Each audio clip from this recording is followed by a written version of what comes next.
আলো এক ছায়া জমাট বেঁধে দাঁড়ালো। ছায়ার মধ্য থেকে কেউ একজন সাদা জুব্বা পরে বের হয়ে এলো। কি ভয়ঙ্কর দেখ!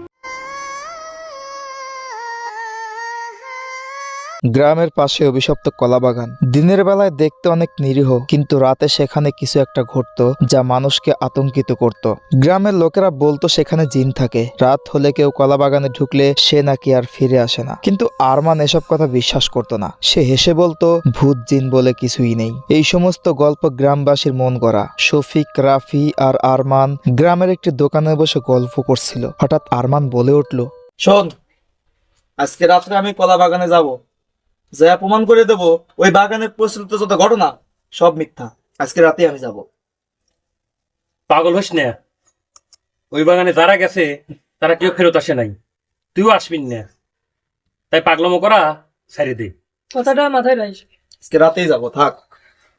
কিন্তু আরমান কথা শুনল না। সে সেখান থেকে চলে গেল এবং সেদিন রাতেই একাই কলা বাগানে ঢুকে গেল। পরদিন সকালে গ্রামে হইচই পড়ে গেল। আরমান নাকি রাতে বাগানে ঢোকার পর আর ফিরে আসেনি। ওর এতবার করে কইলাম যাস না, ধার দেহা তো গেল, এখন কি করবি?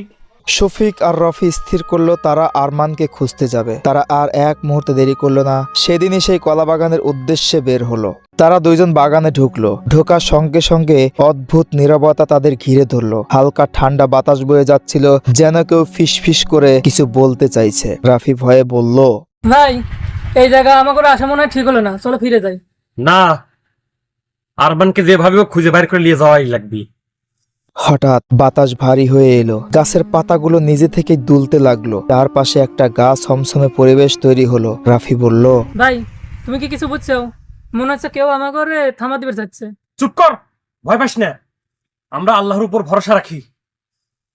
হঠাৎ এক পাশের কলা গাছের মাঝখান থেকে কালো এক ছায়া জমাট বেঁধে দাঁড়ালো। ছায়ার মধ্য থেকে কেউ একজন সাদা জুব্বা পরে বের হয়ে এলো। কি ভয়ঙ্কর দেখতে! তাকে উদ্দেশ্য করে জোরে চিৎকার করে বলল, এই কে আপনি?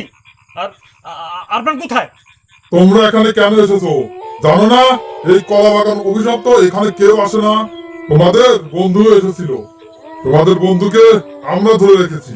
যদি বাঁচতে চাও এখান থেকে ফিরে দাও, না হলে তোমাদের দুজনকেও এখানে ধরে রাখবে, আর কখনোই বাড়ি ফিরে যেতে পারবে না। তুই যত বড় শক্তিশালী হোস না কেন, আমাদের আল্লাহর শক্তির কাছে তুই কিছুই না। আমরা আল্লাহর নাম নিয়ে তোর খেলা এখনই শেষ করে দেব। শফিক পকেট থেকে মোবাইল বের করে কুরআন শরীফ খুললো। তারপর সূরা আল ফালাক পাঠ করা শুরু করলো। বিসমিল্লাহির রহমানির রহিম। কুল আউযু বিরাব্বিল ফালাক মিন শাররি মা খলাক ওয়া মিন শাররি গাসিকিন ইযা ওয়াকাব ওয়া মিন শাররিন নাফাসাতি ফিল উকাদ। জিন চিৎকার করে উঠলো, কিন্তু শফিক থামলো না। এটা বললে আমার শক্তি শেষ হয়ে যাবে। আউযু বিল্লাহি মিনাশ শাইতানির রাজিম। বিসমিল্লাহির রহমানির রহিম। কুল আউযু বিরাব্বিন নাস মালিকিন নাস ইলাহিন নাস মিন শাররিল ওয়াসওয়াসিস খান্নাস।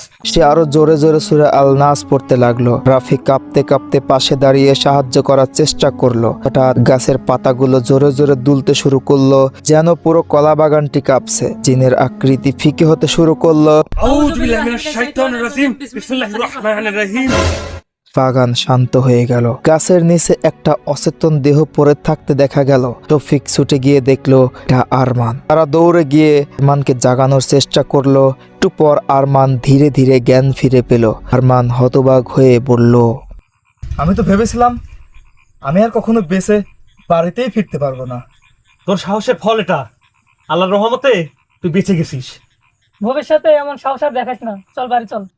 তিনজন একসঙ্গে বাগান থেকে বেরিয়ে এলো। এই ঘটনার পর থেকে এই কলা বাগানে আর কোনো অভিশাপ ছিল না। দিনে এবং রাতে সবাই অনায়াসেই সেই বাগান দিয়ে চলাচল করতে লাগলো।